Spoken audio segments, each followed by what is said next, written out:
So you end up being labeled a rat. You got the rat jacket, but you're still in the penitentiary for the rest of your life. Right.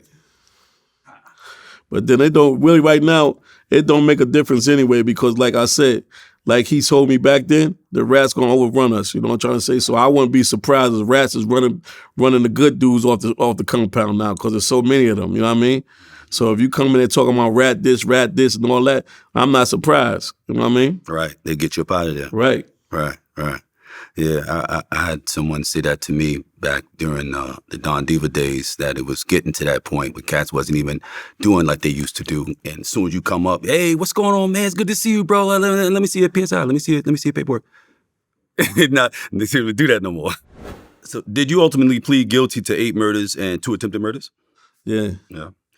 How were you able to beat the death penalty in Alabama, of all places? Because somebody else had pleaded guilty to it. And the thing about it, when I first pleaded guilty to the when body I first went to trial, they lost all the paperwork, the hard copy. They said they sent it to the feds, which I don't understand that when everything is computerized. You know what I'm saying? So that's what they told me. So they railroaded me my first, because I didn't have a chance. I didn't even have a paperwork, and they wasn't giving me nothing. So that's how they railroaded me. But me having everything in my for my federal case, I was able to get the case overturned and came back on it. You know what I'm saying? You know? Yeah.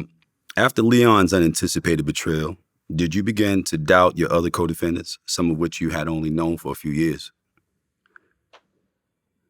What you mean? Like, for the ones that was telling? No, just at the point, like, no, this is your, MCC, you know what I mean? So at this MCC, point, they have a thing where anybody that's cooperating with the government, that becomes a part of the government, you ain't got to worry about them coming to court until you go to trial. So therefore, you know what I'm saying? Everybody that's official on your case, that's not cooperating, they're gonna be at that stand at every court hearing. Right. So you did, it didn't make you, basically, I was asking, did it not make you paranoid about everybody at that point? Because if, like, Leon, somebody whom you described at that point, I just felt that it was over anyway, so I didn't really care about too much of anything. You know what I'm trying to say? You know, I just took that approach right there. You know, if I come to court, you ain't there, that's what it is.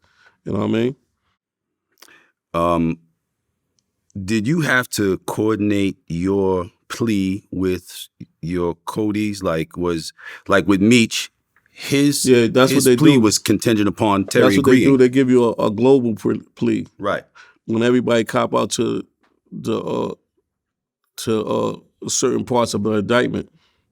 So was it difficult to get, your Cody's to collaborate on those pleas? Not at all, because like I said, the case was messed up from the beginning, so they needed a conviction anyway. You know what I'm saying? So if we had went all the way through trial, they would have had to produce those witnesses that went to the grand jury. You know what I'm saying?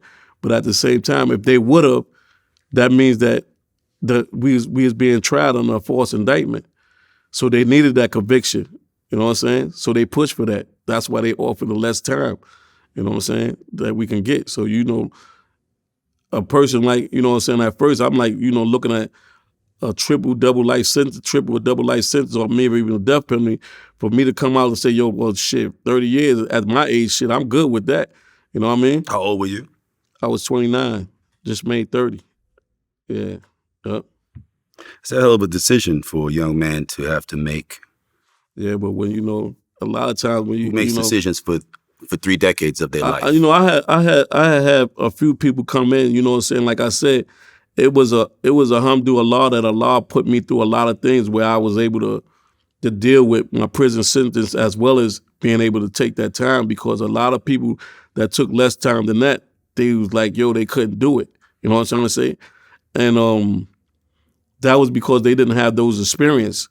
You know what I'm trying to say? See, me, y'all might find this me being arrogant or don't care, but you know what I'm trying to say? The jail setting was just another part of life for me, regardless. You know what I'm trying to say? So you started jailing very early. Right, early. So I automatically, when I went in, I already knew what it was. You know what I'm trying to say? What it was. So I already knew what I had to do. And those that was my co-defendants, I put them in line the same way. Yo, look, this is what it is. So, you know what I'm saying? Arm up, do this, this is what we're gonna do. You know what I'm saying? So me coming to a prison setting, you know what I'm trying to say, that was just another part of life for me.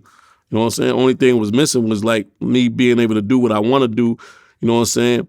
Becoming sexual oppressed, shit like that. You know, that's the shit that affected me the most. You know what I'm trying to say? You know what I mean?